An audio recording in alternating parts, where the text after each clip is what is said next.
Hello and welcome to Ashton College's live online info session for our HR diploma. My name's Matthew. I'll be your host today. I'm joined by Neha, who's one of the instructors, Rita from our admissions team, and Rika, who's going to be running everything behind the scenes and making sure this doesn't stop working on us. How are we doing today, everybody? Doing well. Very well, thank you. All right, glad to hear it. So, kick things off, I believe we have a little something for me to read out to just give us an overview of this program. So, learning objectives for this course is that students will explore workforce planning, human resources development, compensation and benefits, labor relations, and occupational health and safety. The program prepares students to face the current challenges in the HR industry by giving them a solid foundation, and we do this through our live online delivery. So just to give you a quick rundown, the broad courses we're going to cover are professional practice in human resources analytics, organizational effectiveness and strategy, total rewards, employee labor relations, organizational learning, development and training, and recruitment, retention, and selection. All right, next on the agenda, I believe Rita is going to give us some admissions information for this program. Thank you, Matthew. Hello, everyone. My name is Rita. I'm the admissions coordinator at Ashton College. I'm here to talk to you briefly about the admissions requirements for this program, for the HR program. First and foremost, my business hours are Monday to Friday, 8 a.m. to 4:30 p.m. Pacific Standard Time. I can be reached at 604-891-1249. Although I know it, I always have to check. So that's 604-891-1249 or via email at info@ashtoncollege.ca. The admission requirements for this program are a minimum of a high school diploma, to be 19 years of age at the start of the program, and if required, the English language proficiency test. Please feel free to call me, email me, or visit our website on our policy on admissions for further information regarding the admission. We have two upcoming intakes, one full-time, one part-time, and they're both live online. The full-time intake starts May 10th until July 30th. The webinars are Monday to Friday, 8:30 a.m. to... No, that is wrong. My apologies. No, that is right, 8:30 a.m. to 12:30 p.m. I'm sorry about that. That's Pacific Standard Time. And the part-time intake starts July 6th until March 26, 2022. It's every Tuesday and Thursday from 5:30 p.m. to 7 p.m. Pacific Standard Time. Again, I can be reached at 604-891-1249 or at info@ashtoncollege.ca. Please feel free to call me or email me. Thank you. All right, thank you, Rita. Always a pleasure. So now we've got all that out of the way, time for me to ask you a bunch of questions, Neha. You ready? I'm ready. All right. So I'm assuming anyone who's shown up today probably has a good idea or an answer to this question, but for everyone's benefit, what is human resources? What does the field encompass? Yes, I think about this question a lot. A lot of people do ask me. I mean, we can go by the dictionary definition. So it's, the department of a business or an organization that deals with the hiring, the administrative, and training of personnel. But I like to give a more human definition, which would be, it's a person or a department of people who are in charge of people management. HR oversees every aspect of the employee's life cycle in an organization. So we think about how the role encompasses a lot. And to name a few things, it would be hiring, compliance with labor law and employment standards, administration of employee benefits, organizing employee files, talent acquisition, and then employee offboarding and termination as well. So those are some of the things that HR encompasses.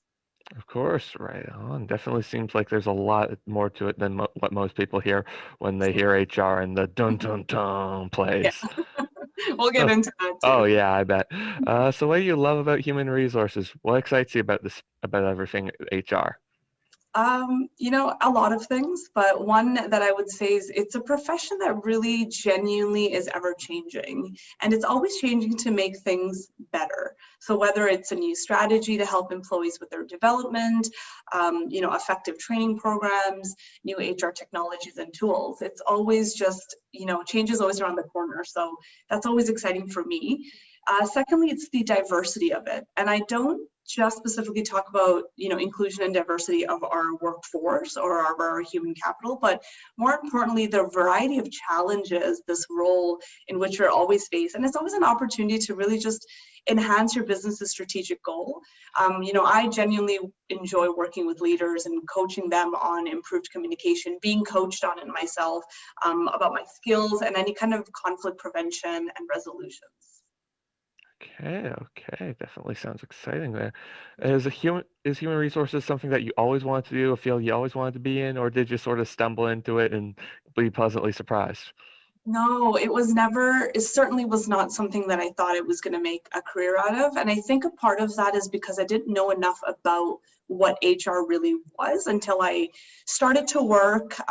Even in my most earliest jobs, I realized much later that I have played a role within HR my entire life and not even really known it. And I Okay. think that's the beauty of human resources. It's a very transferable profession, and we all at some point have crossed paths with it, or we have done a certain aspect of HR. And so the more I was exposed to those roles and duties, the more I realized, okay, it's HR. I actually like HR, and this is what I am as a professional. Huh, interesting. Yeah, I definitely know. took some learning. Oh yeah, and I know that a lot of people end up finding out what they're meant to do, partly by accident, partly by ending up there without realizing. Definitely sounds like that was the case there. But yeah, that's definitely a really nice approach. Absolutely. Yeah.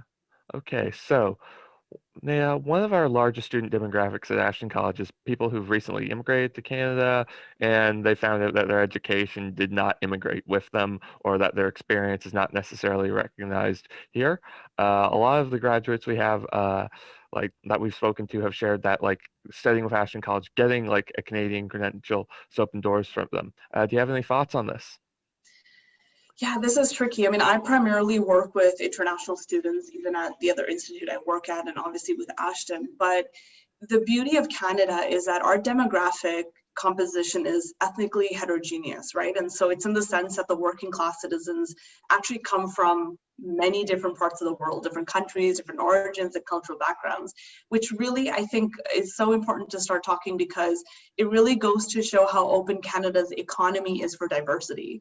So a lot of the Canadian institutes, including obviously Ashton College, really does cater to international students because I think there's a true sense in believing that your previous knowledge is never lost. So in which, they make continuous learning a lot more accessible and easier for international students to bring their existing knowledge and just learn simply how to transfer that into today's market, into this market that you're living in now. So some countries, don't have it that easy. A lot of students can't continually educate. They're actually starting from ground zero. I don't technically think that you start from ground zero here. You bring in a lot of your previous knowledge into it. And I think how the Canadian economy truly does value national education because they want to make your work relevant to what you're doing here in this country. So having a fundamental understanding of the economy is, where you live, it's actually very important. So the beauty of HR, if we stay relevant to this program within Ashton, is that it is a profession that's so transferable. So, a few things may differ here and there, which are things like labor laws and employment legislations. And those, are going to be important for us to come and learn about what Canada has in terms of those expectations. So I absolutely agree with the fact that once you're in Canada, the doors really do open with you once you've got your Canadian education up back at par. Yeah, of course, and definitely a lovely way to look at like, yes, you have the knowledge. This is more just refinement or bringing it up so that like you're ready to bring it here and put it into practice. You know it. It's just a little different. Exactly, yes. Mhm. So, obviously we've gone over like general structure of the programs, definitely some of the key topics covered. Is there anything you want to add on that, or have I said everything you have to say? Yeah, I think you did a good job at encompassing all that's included, but Ashton's diploma in HR management program really does explore, how HR professionals deal with management in an organization's workforce. And I think the beauty of the courses here is that it's for everyone. It's for anyone that's entering at an entry level staff member or all the way up to roles and responsibilities of like a CEO. So the program really does encapsulate every type of level of strategy. All right, right on. So, Okay. So something that our course objectives involve analyzing diverse forms of adaptation to a changing environment. What does that mean to you? Yes. Well, HR, I may have mentioned earlier, is a department that deals with so many changes. I mean, right now, especially that we're talking about, we've all dealt with a lot of change in the world. Oh yeah, the thing. Yeah, that thing that we don't really want to talk about anymore. But yeah, with HR, the thing is there's always changes happening all the time. And so it's interesting how right now COVID, we look at HR professionals and we think it's been a little easy for HR professionals to pivot because this is all we do all day long. You know, it's a policy changes happen, a legislation changes happen, the workflow planning changes happen, there's been turnover. Changes are very constant in HR. So I think it's very important to be able to look at these changes from all angles and how they'll benefit the organization as an entirety. So when the program mentions that it analyzes diverse forms, you know, the program looks at some very specific courses that are built around the diversity of like really looking at all the factors that involve that change and how do you strategize moving forward. So it's not just about having the change kind of like a lot of us did with COVID, you know, exactly a year ago and said, okay, now what do we do? HR really analyzes way ahead of time all the different ways that change will make a difference in our future. Okay, and sort of playing into this aspect, and the next question, ironically, the course description, we also talk about monitoring health and safety in the workplace. Perhaps you could give us an example. I don't think it's a bit of a timely transition right there. Yeah.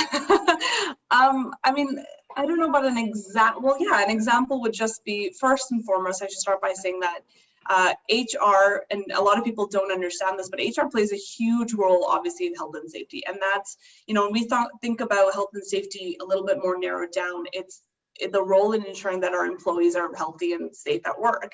And so, you know, workplace, and because they know the workplace, they know their employees' jobs and their demands, and also to know OHS, occupational health and safety, it's a required legislation on a more federal and a provincial level for us to be able to comply by. So a lot of that responsibility does fall on the HR department, just to make sure that, you know, knowing the technical aspects of a workplace and how our employees can be safe while they're navigating through it. So simple, you know, a very simple example could be, you know, just creating a small committee that just goes through the fire escapes and goes and reminds the rest of the employees that should there be a fire, where are the fire escapes and where are we going to meet if there's a fire. So even something as small as that will actually make a really significant difference in that occupational health and safety legislation that we have to follow. Yeah, of course, and you're right. It's definitely the sort of things that's like you wouldn't necessarily even think about because like my first gut reaction is would not have been like this is an HR thing, but it Yeah, is. it is. It most definitely is. Yes. All right, we've talked a little about the program, some of the big high level questions. Now, could you describe your teaching style?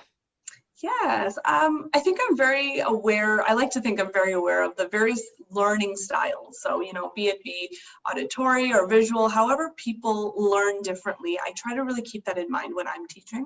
And so I, you know, try to encapsulate all types of things in my lesson to be as diverse as possible. So that's very important that, you know, I don't just sit there and spit out my content at everybody, you know, for the full 3, 4, 5 hours that we're together, but I really try to challenge my students to be engaged and really figure out their best approach with the information that they have at hand.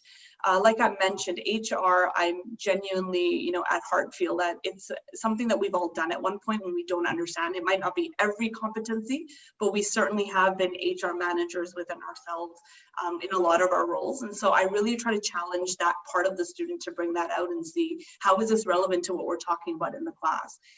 The other thing that I found has been really, really helpful for me as well as an instructor, but for my students, is keeping it as relevant as possible. And I mean, I've been in HR most of my life, and so I have tons of examples and memories that I can think of. So every aspect that I teach, I'm able to bring in a real relevant example and apply it to a real life scenario, and that just helps the learning a little bit better as well. Yeah, I can definitely imagine, like, because a lot of this stuff seems very abstract. There's that, like, maybe if HR isn't scary, it's something where it's just full of rules and stuff, which it is, Yes, but you do have to, like, learn how they work. And it's that's nice to true. just know that, like, your instructor's like, hey, I've used this. Hey, I know this.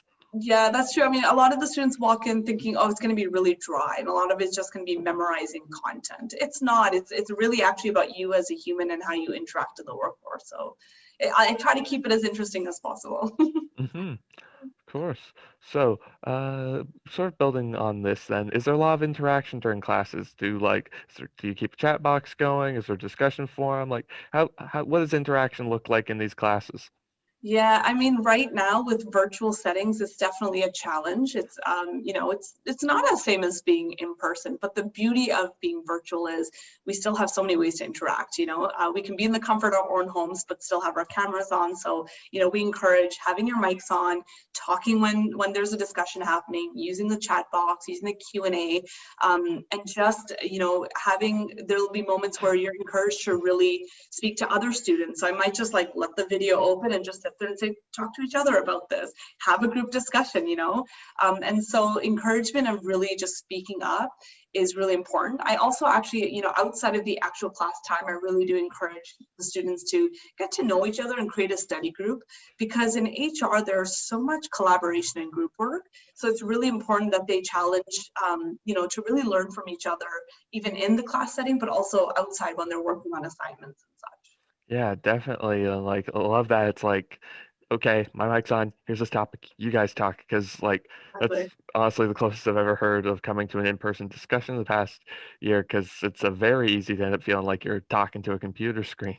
Yeah, it definitely can be rough. So you try to make it as you know, open dialogue as you possibly can. All right.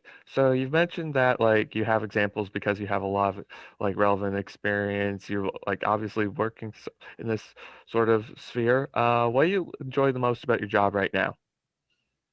Ooh, it's not the work from home. I'm kidding. I actually really do enjoy working from home. I feel like I have a lot more hours. But what do I like about my job? I think in HR in general, there's so much autonomy in HR. So there's a lot of freedom to really build your own role in what you're doing. And I personally love that. And then there's also that equal balance of having a lot of collaboration and teamwork. So for me, it's a beautiful balance. But I do love that there's been a lot of room to grow and learn about all the different facets of HR, because of course HR is very wide, and you know you've certainly alluded to that when you mentioned all the different courses that we talk about in this diploma program. And the beauty is each role, and in respects to this, each course is so interchangeable to one another. So it's very easy for you to go from, you know, one department in HR and say, I want to learn a little bit more about this. And I certainly really love that, because that's been able to help me hit every single competency in HR, just because of that room. Yeah, definitely. Okay, so obviously teaching online, what are your expectations of your students? Oh boy. Show up. That's one of the most That important. sounds easy, but Exactly. Sometimes it can be challenging, but show up, and show up with an open mind. You know, like I said, a lot of people will come into HR thinking, okay, I have to take it, it's a requirement, or I don't know what else to take. It seems like it's going to be an easy course. But really come in with the open mind that I've probably done some of this in my life. And so, and the other thing I always say to my students, whether you want to be in HR or not, knowing your rights as an employee will always serve you as well. So pay attention to those chapters that come, you know, or the courses that are on legislation and employment standards. At least if you don't walk away thinking, yeah, I want a career in this, you're going to walk away with the sense that, well, now as an employee and, you know, a worker of this workforce in this economy, I at least know about my rights and the things that I have to do and the way my manager should treat me. So I genuinely expect them to walk away with a practical sense of what human resource management is and how to apply it in their lives, again, whether it be through their career or as an employee. So just be open-minded as an entirety. okay, yeah, definitely. And I guess like at the same time, okay, you've talked a lot about experience. What do you think students are going to enjoy the most about this course? I think the same as what I enjoy about HR Mhm. is the diversity of it. So just how diverse in terms of how it'll impact your role and the organization as a whole. The other thing I think I always find very interesting is whenever that course or chapter on employment legislation comes up, you know, most of the students, they're absent. They don't want to come in. They think this is going to be the most boring part because they're learning about all the laws. And I always preempt them before and say, trust me, you're going to want to come, because this is where you're, as a human being and as a employee of the country, you're going to want to know a little bit about this stuff. So that one always ends up being the most interesting to them. So I think just learning about all the little nuggets that you wouldn't know as an employee, the course will really give you a lot of insight on just workforce in general. Yeah, I can definitely imagine, because like I mean, this is sort of literally peeling back the curtain a little bit. Yeah, exactly. I love that. It is peeling back the curtain. Yes.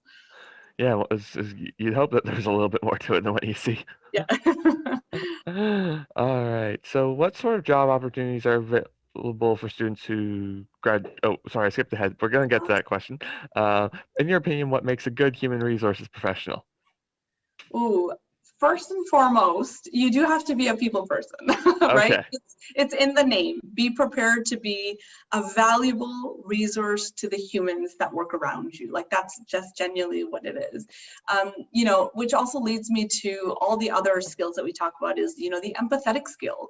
The HR team deals with a lot of people and their concerns, and it can be from, you know, their workload to salary complaints to a conflict they're having in the workplace. So as an HR professional, you genuinely have to have that empathetic people person skill to really just understand where the person's coming from, and then, you know, you can't make any judgments. Apart from them, some soft skills that we like to see as HR professionals, if I'm looking at our resumes, time management is extremely important. Strategic planning, so thinking again about the future and what, you know, your department's going to look like the next year, what the organization's going to look like in the next year. Communication skills are huge. HR is often the one that is communicating all the big changes that are happening. So being on top of that, organization, and huge, what we're all learning this year is adaptability and change management skills. So really just being able to adapt to all the changes that happen, and, you know, how do you go about them in a positive way? Of course, of course. So. All right. Now the question, returning to this because I got a little ahead of myself there. So what kind of job opportunities are available for students who graduate from this program? Oh, how much time do we have? About 5-10 minutes. The opportunities are endless, genuinely, because like I said, the aspect of HR is so wide. And so one thing that I'll say is, you know, depending on which area of HR the student is gravitating towards, it could be anything from recruiting to training and development to benefits administration, a payroll coordinator, a general HR coordinator. There are so many options out there. And, you know, to name a few, like large companies, they also hire like HR interns. So Microsoft, I just noticed a few weeks ago, was hiring student HR interns as of like 2-3 weeks ago. Okay, wow. And so my recommendation is always to my students is always look at job boards, whether you're actually actively seeking a job or not. Open up, you know, Indeed, open up BC Jobs, and just look at what's out there. And if you see that relevancy in your course that you're learning, see if that's what you're gravitating towards, look at the skills that they're asking for, and work towards those kinds of things. And you'll definitely land, you know, any kind of job that entails HR out there for sure. Of course. Okay. So, okay, next question. We sort of have talked about a big one that's going to be a big part of your answer to this, but how has the workplace changed for HR professionals over the years? Obviously, there's been a big one, but any other major shifts you've noticed between when you started and now? Yes. Oh gosh, yes. Yeah, we won't talk about the obvious elephant in the we- world right now. Yeah, we've been there, done that. We live it.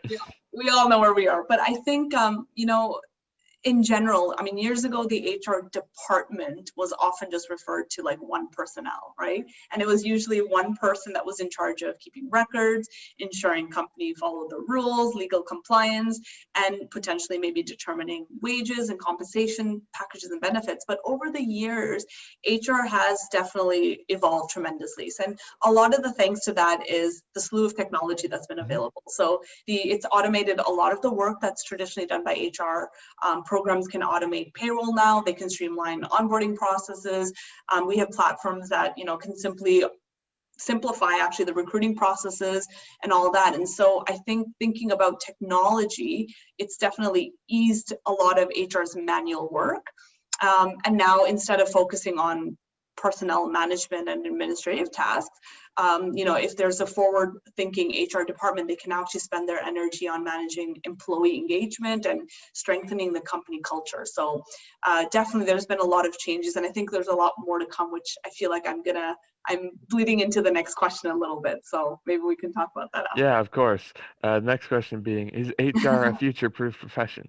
With AI-based software taking over recruitment tasks, how can I stay relevant as an HR professional? Because, I mean, I'm sure we've all heard the horror stories of job hunting, and then your resume is going to be read by a robot that's looking for keywords, Mm-hmm. and people then expect the worst. But yeah. Yeah, I mean, yeah, you're right. AI has certainly gained a lot of traction in the HR field, and a lot of the attention has been there. And, there was a worry at a certain point, like, oh my gosh, we're all going to be out of a job, And so we look at banks and we think, I could do all of my banking, not even have to talk to a human being anymore. And so I'm certain that there's been a lot of changes in that industry. But when I think about HR, some of the things I just mentioned in the previous question that you asked me, but a lot has been said about AI platforms with the introduction to large scale automation. So we've eliminated the need for some jobs, but it's very important to remember that's primarily limited to repetitive process-based tasks, right? And they don't require too much human intervention. So we're talking about like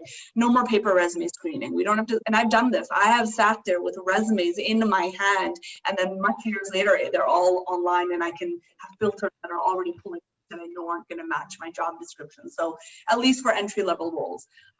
Bigger and better employee engagement service. We no longer have to sit there and like worry about how to get this out, print it out, get everyone to fill it in. It's all fully automated.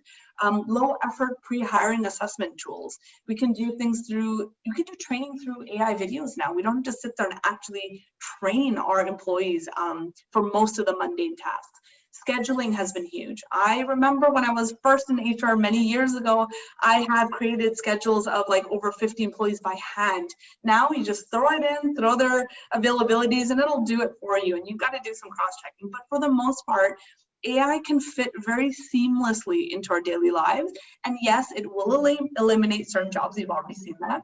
But it's actually just freeing us up to route our efforts to different directions. So again, this means, going forward, HR can actually focus more on it'll offload a significant portion of like the process-based manual tasks. But the future of HR now, I think, really centers on a brand new set of priorities like selecting the right workforce, place technology, building the employer brand, creating a healthy workplace culture and employee well-being, mental health and wellness, diversity. Those are the things that we can now actually focus all our efforts on. So I'm not so worried about AI as much anymore. Yeah, no, and you've definitely touched on it with the process-based, like robots and automation, really good at repetitive process-based stuff. The instant you need to adapt or like it goes beyond a parameter, one or two parameters, human's always going to win. Exactly. And that's what I always say. It's human resources. And I am not worried that, technology is going to completely take over that human connection that we so desperately actually, we strive for it in departments like this, and we need it. So, yeah. Okay. All right. So, building on this, what are your thoughts on the current demand for human resources professionals? I don't think the need for HR is going anywhere. Like, I don't think that that's depleting, again, because of AI or anything else in general. There are several studies that have shown that this profession is always high in demand. Recently I was reading an article, and I know this is a US stat, but even to think about that, HR profession in general in 2020 ranked 35th out of 800 occupations in the US. That's a pretty significantly high number. Yeah. In Canada, actually, Toronto did a study also and showed that over the next 3 years, there's going to be like, I don't know how many thousands of jobs that are actually going to open in one area or another in HR. So statistically looking, as long as we have humans working, we will always need a department or, a couple of people to actually manage those people. So I am not so worried about the future of HR. Yeah, I can definitely imagine. Like, goodness, to be like top 40 on a list of 800, that's pretty solid. It's very solid, yes. Yeah. Okay. Don't move to the US. I know that was a Oh, US yeah, stat, but no. it's relevant. No, It's relevant definitely. information. Yeah, all right. So we're gonna pull back. We've talked a little bit about like the next steps. We're gonna pull back a bit to like the actual teaching and learning here. So for students taking this course, what does success look like? How can students help themselves succeed? I know that's a bit of a $64,000 question right there. Yeah, exactly. I mean, success is personal to everyone, right? And so if somebody thinks that just showing up is their success, great. Set yourself a standard and do what is right for you. But I mean, if I could give you the answer, I think it would be learning from one another. I think is so important, especially in HR. It's so amazing when students start to talk about their experience, how they start to learn from one another. And genuinely, I learned so much from them as well. So I think don't be afraid to speak up when there's the opportunity. Learn from one another, participate as much as you can. And again, like I know online learning environment can be really daunting and challenging, and it makes us a little bit nervous. We want to turn our cameras off and we just want to be laying in bed, but don't treat it as such. Make it a routine, be mentally present here, be prepared. Even though we're virtual, I know for me it really works to actually have a book and paper and be making notes. It makes me feel actually engaged in it. And so I really do recommend those little things will really help you succeed in the course. And don't take it so lightly. I know people are like, HR is easy, we're gonna get through it, but it's a lot to learn. And again, it's gonna be a lifelong learning. So I genuinely think just come in and be very open-minded. Okay, yeah, definitely perfect way to approach that. That like, yes, show up, set yourself a standard, be open-minded, boom. Exactly. And recognize where you might already have so much pre-existing knowledge, because that'll help a lot with your jumping point when you start the courses. Yeah, definitely. So, I'm wrapping up everything I have prepared today. Do you have any final words of advice or thoughts to share with everyone before we wrap up this list and I open the floor to anyone who might have a question? If you're on the fence about HR, take it. It'll always serve you, but you might miss out if you don't. And so I always say, again, to all my students, even if you don't think you want a career in it, but you're even slightly intrigued, it'll always be good coming from more of an employee lens and learning more about the insights of, the places that you work. So everyone will definitely learn something from it. And if you join one of my classes, I promise to make it as fun as possible. All right, sounds perfect. All right, so if you are watching on Zoom, just type something in the chat box. We'll get to it.